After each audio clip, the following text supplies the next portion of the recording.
Óbvio que uma declaração dessa dada pela direção do MST não ficaria sem resposta e a cúpula da Frente Parlamentar Agropecuária pediu a uma série de autoridades federais e do estado de São Paulo que abram investigação criminal e ações administrativas que tenham como alvo o economista João Pedro Stedley. Para a bancada ruralista, o líder social teria anunciado a, entre aspas, iminência de uma onda de crimes no país ao dizer que haverá, abre aspas, mobilizações em todos os estados, seja marchas, vigílias, ocupações de terra, as 1001 formas de pressionar, fecha aspas. Coppola, com você, após o pedido dos ruralistas, o STF deve impedir invasões ou ocupações? Olha, é só um alerta aí para a nossa audiência, para que de forma alguma sigam os conselhos aqui do ex-ministro e ajam segundo as suas próprias razões. A gente tem uma justiça justamente para fazer mediação de conflito e não é a sua percepção subjetiva sobre uma situação de posse que te autoriza a invadir propriedade privada e cometer crime. Agora, eu acho que aqui, sobre esse tema dos ruralistas, é fundamental fazer uma nota aí de desagravo, né, ao produtor rural brasileiro, que foi chamado pelo presidente da República de fascista, foi chamado de reacionário. Ele sim, presidente da República, um reacionário, porque é avesso ao novo e rejeita a novidade que dá certo. Ele fez uma ofensa especificamente dirigida ao sertanejo do interior de São Paulo, se referindo a eles como capial. Ele colocou até, vamos dizer assim, uma comparação esdrúxula, falando que esse tipo de pessoa não era, aspas, sofisticada como ele, logo ele, Lula da Silva, ícone de sofisticação. Então, ao tratar o produtor rural dessa maneira desairosa, né, o Lula mostra que realmente não aprendeu nada e não esqueceu de nada. É óbvio que o produtor rural brasileiro, o agricultor, tem medo. Sim, porque não muda o arcabouço legal e do dia para a noite o número de invasões de terra dispara. Isso é sintomático do quê? Do sentimento de impunidade desse chamado movimento social, que agora sabe que conta com as costas quentes, que agora são amigos do rei, chegando até, né, ao cúmulo de serem levados aí para uma comitiva oficial, né, numa agenda importantíssima, uma agenda internacional importantíssima. Então aqui fica a nossa solidariedade ao produtor rural brasileiro, que produz, que preserva, que prospera, que é responsável, grande responsável pela nossa balança comercial, né, de ser positiva, que faz controle inflacionário, mantém os preços dos alimentos num patamar mais baixo, né, e que efetivamente está carregando o país nas costas, quase 30% do PIB nacional. Então fica só o meu registro aí de solidariedade a essa categoria que está sofrendo politicamente nesse novo governo. Ô Caio, só uma pergunta rápida para você. Quando você diz o produtor rural brasileiro, você inclui inclusive os sem terra já assentados, que também são produtores? Claro. A gente tem profundo apreço, né, pelas dores do campo. Aliás, eu acho que é fundamental que nós, nos grandes centros urbanos, aguçemos a nossa sensibilidade com esses problemas de infraestrutura, problemas de estocagem, problemas de financiamento, porque a dor do campo, ela irradia por toda a sociedade, né? Então, você ter dificuldade de escoamento de produção vai comprometer o preço do alimento nas prateleiras das pessoas. E eu acho que, ao invés de ficar atacando o agro, esse governo federal deveria se dedicar, isso sim, à infraestrutura, à logística, a escoamento de produção, a coisas que efetivamente vão melhorar a vida do brasileiro. Zé Eduardo, o STF deve impedir invasões, ocupações? Não, preliminarmente, Caio, há uma incoerência profunda na tua fala. Porque você acusa, é criminoso, aquele que ocupou a terra, etc., mas está defendendo com isso implicitamente a posse da terra para quem faz desmatamento, para quem viola o meio ambiente. Não, para o seguinte, qual foi a minha tese? Que você acusou até de incitação criminosa. Eu disse que quem viola o artigo 186 da Constituição Federal, que diz respeito à função social da propriedade, que diz respeito a que os proprietários têm que cuidar do meio ambiente, que diz respeito a que não pode ter relações trabalhistas indevidas, tudo isto não atende à função social da propriedade. E eu disse aqui na minha tese criminosa, olha, uma pessoa que atinge o meio ambiente, que descumpre a função social da propriedade, não pode ter direito à posse. E você disse que eu estava defendendo uma tese que era hedionda, que tendia a ser crime. Ou seja, ao dizer isso, implicitamente, sabe o que você está dizendo, Caio? quem ocupa a terra, de que quem desmata, de quem viola o meio ambiente, de quem tem trabalho escravo, é criminoso, o outro não é. Por favor. A função social da propriedade está na Constituição e já superamos o século XIX com a postura individualista de propriedade há muito tempo, Caio. Nós temos que nos atualizar.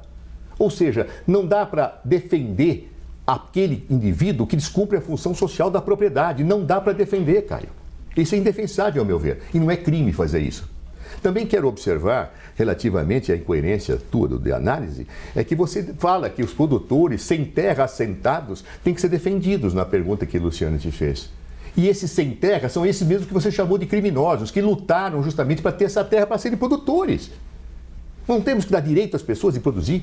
Não temos que dar direito às pessoas de terem produção? Ou será que eu tenho que deixar essas terras nas mãos daqueles que não produzem, daqueles que violam o meio ambiente e daqueles que ofendem as relações trabalhistas? Será que é esse o que nós queremos?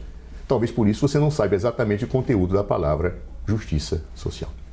Olha, ainda bem que eu confio no discernimento da audiência da CNN Brasil, que sabe que em nenhum momento eu defendi desmatamento, muito menos trabalho escravo. O senhor está tergiversando. Eu já falei, deixei muito claro, quem decide se houve violação da função social da propriedade não é o indivíduo, é a justiça, por meio do devido processo legal, respeitado, veja só, doutor José Eduardo, o princípio da presunção de inocência. O que você está defendendo aqui é que as pessoas ajam conforme seu próprio arbítrio, as suas próprias razões e façam justiça com as suas próprias mãos, o que é absolutamente equivocado sob a égide do Estado Democrático de Direito, e eu não vou ficar me repetindo sobre isso. E a respeito das famílias assentadas, é óbvio que elas estão numa situação jurídica diferenciada agora. Elas foram incorporadas à economia e, da mesma forma, as centenas de milhares de famílias que nos últimos anos receberam aí titulação das suas terras. Então, eu acho que o meu ponto está muito claro e me incomoda sobremaneira ser colocado aí numa caixa de um defensor de desmatamento, essas coisas, isso não tem o menor cabimento. Caio, eu não disse que você defende desmatamento, eu digo que está na base do teu raciocínio, da tua premissa, que ideologicamente você talvez não esteja percebendo. Ou seja, veja como você não percebe os dois pesos e duas medidas. Você fala em presunção de inocência. Essa presunção de inocência não vale para aquele que ocupa a terra em que há desmatamento, mas ela vale para aquele que faz desmatamento. Veja que interessante, a presunção de inocência para você tem um viés de classe. A presunção de inocência para você não atinge o sem terra que vai ocupar uma área em que há violação manifesta de direitos humanos com trabalho escravo, mas há para quem o faz. A presunção de inocência vale para os dois lados, cara. Ela vale nos processos criminais nos dois casos. Então não dá para mascarar ideologicamente o princípio da presunção da inocência, como não dá para dizer que quem defende a posse daquelas áreas que ofendem o artigo 186 da Constituição Federal não esteja defendendo implicitamente a ofensa ao meio ambiente, o trabalho escravo e o desrespeito às legislações trabalhistas.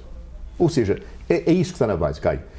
Na verdade, é um argumento ideológico que você utiliza. E eu utilizo aqui a palavra ideologia naquele sentido de distorcer a realidade para afirmar uma ordem constituída na defesa daqueles que são privilegiados. É isso que eu estou falando, nada mais, nada menos que isso. Quanto à pergunta que foi feita pela Luciana, eu não vejo que mecanismo jurídico poderia fazer com que o Supremo Tribunal Federal desse uma ordem dizendo, olha, não ocupem terras nesse momento. Eu não consigo ver como o Supremo pode fazer isso.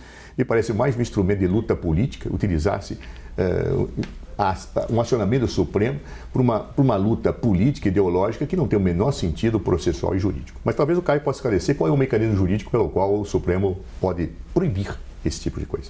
O STF não precisa fazer absolutamente nada, doutor, porque a lei já veda invasão de propriedade é crime e ponto final. Aliás, é crime flagrante, é de fácil percepção.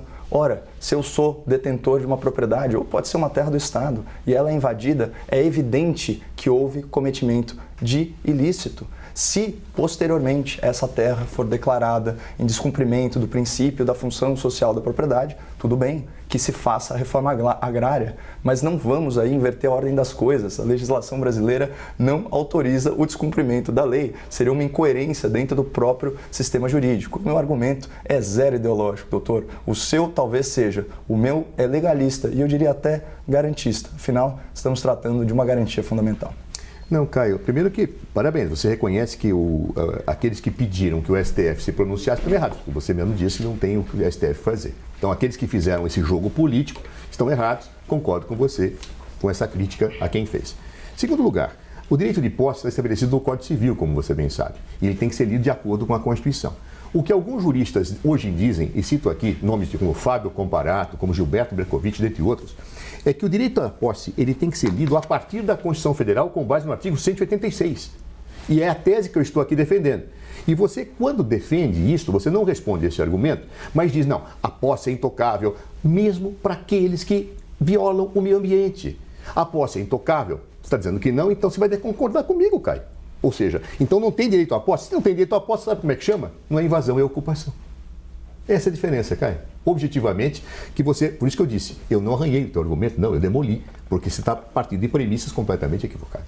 Ministro, tem ainda 22 segundos e Caio 2. Duvido que o Caio consiga falar qualquer coisa. Eu sei dos meus 2 segundos. Pois é, então eu vou pedir algo também ao Zé Eduardo que fale também. Porque a gente tem um registro, Zé Eduardo, de fome no campo. O Instituto Pensan diz que 6 em cada 10 pessoas que estão passando por insegurança alimentar nesse momento estão no campo. Como a gente consegue ser um produtor de alimentos do porte que a gente é e ainda ter a fome no campo? Bom, recebo os 2 segundos do Caio como uma contribuição para a reforma agrária. Objetivamente, eu diria a você, Luciano, o seguinte: é inaceitável que um país que tem a dimensão territorial que nós temos tenha gente passando fome.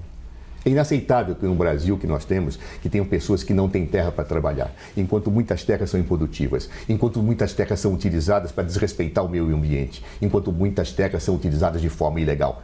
Os sem terra se posicionam contra isso. É isso. Eu já coloquei os 2 segundos do Caio ali na sua fala, tá? Eu contei mentalmente.